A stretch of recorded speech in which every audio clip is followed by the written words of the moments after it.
President. The senator from Massachusetts. Mr. President, President Trump took a strong American economy and broke it in less than 100 days. Right now, Republican senators are at a crossroads.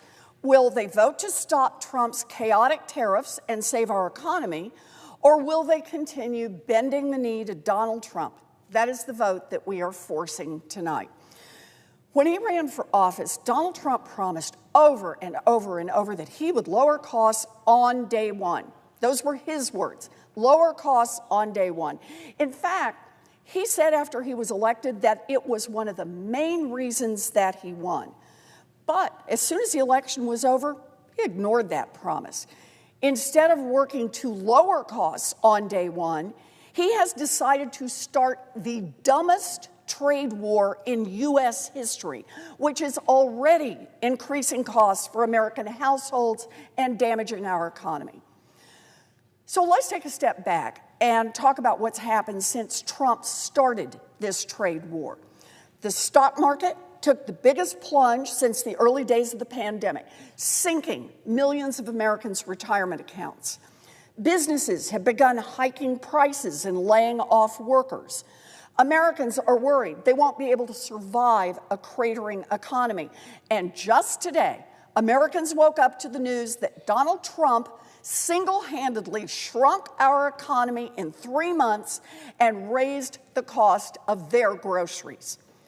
The warning lights are all flashing red. We've seen this before. But this time, our economy is teetering on the edge, not because of a mortgage meltdown or a one-in-a-century virus, but because of one man alone, the President of the United States.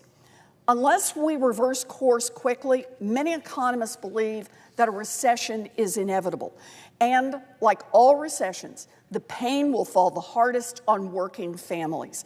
Many Americans will face the 1-2 punch of job losses on top of overwhelming debt burdens. A cascade of defaults, foreclosures, and personal bankruptcies could follow. With so many indications that American families are in serious trouble, our government should be throwing them a lifeline. Instead, President Trump is throwing them an anchor, while he carves out exemptions for a few well-connected billionaires who have bent the knee. This is the moment for Congress to step up. And where are the Senate Republicans? Watching, waiting, hoping it doesn't get worse, hoping maybe somebody else will step up. Well, I'm here to say it is up to us in the United States Senate. No one else is coming to save us. We are the ones who have to act.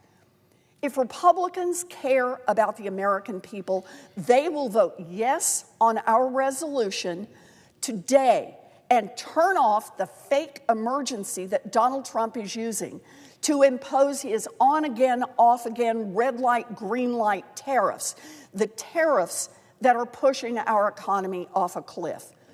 Let me repeat, Congress can end this economic threat today. All we need are some Republican senators to join us to vote down the president's abuse of emergency authorities. Unless we take action now, millions of people will lose their jobs, families will be destroyed, and our economy will take years to recover. But this time, it will be the President of the United States who destroyed our economy.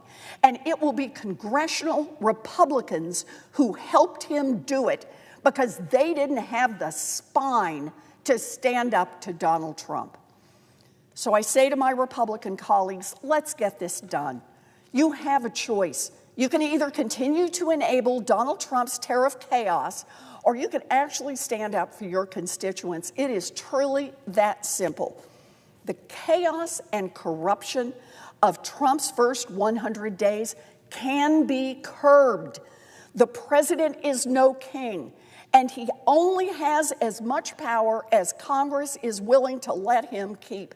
It is time for us Democrats, Republicans, and independents to step up and head off a crisis before millions more American families are hurt. We have the power. We just need the courage to use it. Mr. President, I yield the floor.